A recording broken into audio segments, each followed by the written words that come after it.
เพื่อนๆต้นมันสำปะหลังด่างค่ะเพื่อนๆใบเขาจะสวยแต่อันนี้คือใบเล็กไปหน่อยค่ะเพื่อนๆเนื่องจากว่าโดนแดดเต็มๆแล้วเขาก็แบบจริงๆดาวฟันทิ้งหลายครั้งแล้ว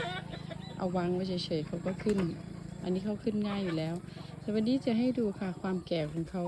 เขาก็มาพร้อมดอกค่ะเพื่อนๆเนี่ยค่ะปลูกเป็นไม้ประดับก็สวยนะคะประดับสวนนี่คือดอกแล้วก็ที่ผลของเขาค่ะเพื่อนๆเนี่ย จับดูแข็งๆอยู่แบบนี้ค่ะ เวลาจะปักชำก็หักกิ่งแล้วไปปักเลยค่ะเพื่อนๆเกิดง่ายมากวางทิ้งเฉยๆก็เกิด ถ้าเราจะปลูกประดับด้วยความสวยของใบเขามีความด่างๆเนาะ